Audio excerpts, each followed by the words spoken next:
What's going on, everybody? This is Chris Chaos. Thank you for tuning in to my UFC 139 review. As you can well see, that's why you clicked it.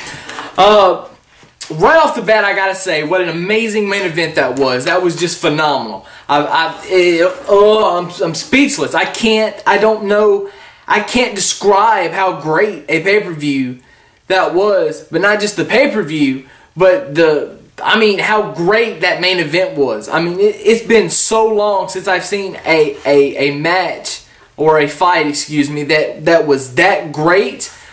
Man, oh man. And Dana White even tweeted after the main event was over that he cannot swear enough. And you know how foul of a mouth he has. He cannot swear enough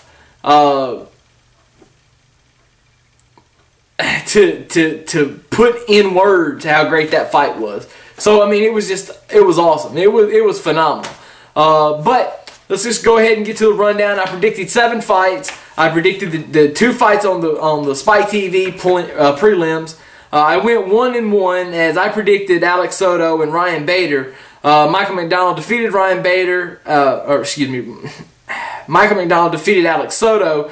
The first round, 56 seconds into the first round via a knockout, which was fantastic. Ryan Bader also defeated Jason Brills via knockout at 117 of the first round. I wonder if these guys got together and said, you know what, we're not going to let Dos Santos do one better than us. We're going to end it in the first round too.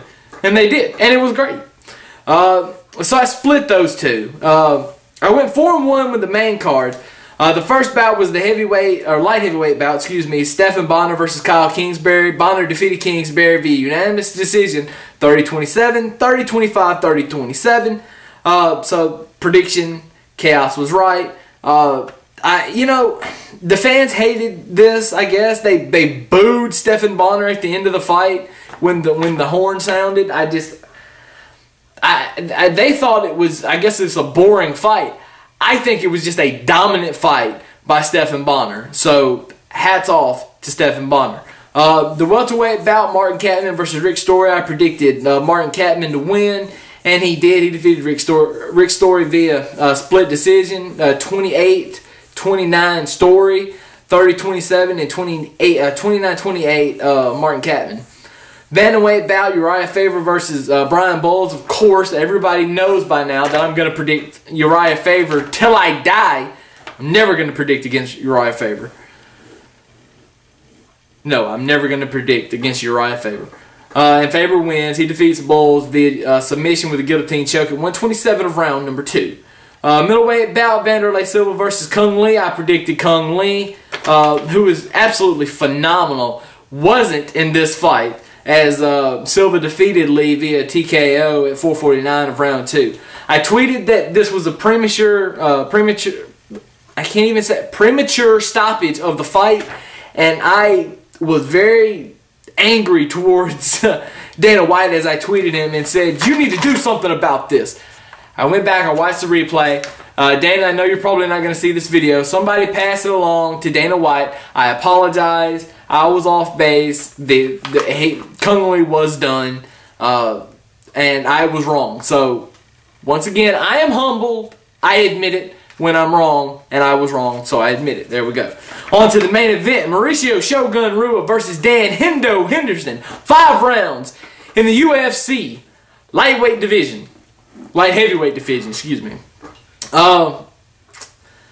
Dan Henderson defeats, who I predicted, by the way, defeats Rua, or Hua, depending on however you want to say it, via unanimous decision, 48-47, 48-47, 48-47. It was that close. That's how good of a fight it was.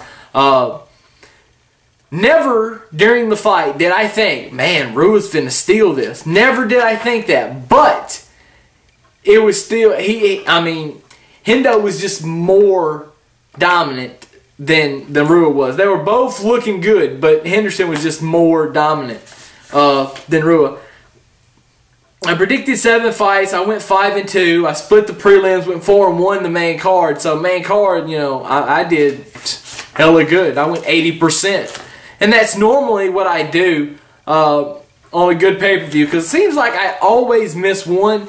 Occasionally I'll get all 5 on the main card, but you know, it happens. Uriah Faber wins in his bantamweight fight, so that means by orders of Dana White that Uriah Faber is going to get a bantamweight title shot against Dominic Cruz sometime. And also with Hendo winning, he's going to get a shot at John Jones in the light heavyweight title sometime. We don't know when. I think, and this is just my personal opinion, and Dana, I hope somebody gets this to you.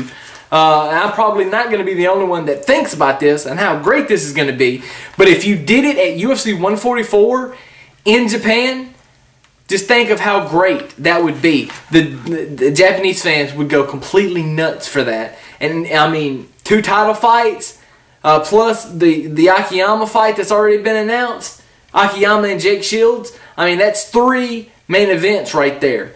That could headline any UFC pay-per-view. You put them all 3 on a card, especially in Japan, those fans will eat it up, and the American fans will too. I guarantee you a huge number in pay-per-view buys if they buy that. Hey Dana, hire me. I am available. I will come work for you and help you put this stuff together. I would love to. I would love to. I would give up everything in my life right now.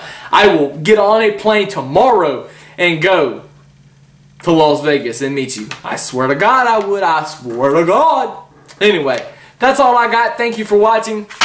Deuces to all my homeboys and homegirls that's watching the pay-per-view and also this tuning in. Leave me a comment. Let me know what you think. Make sure you follow me on Twitter at The Answer Chaos. Follow me on Facebook, The Answer Chaos. Make sure you go to my website and check that out.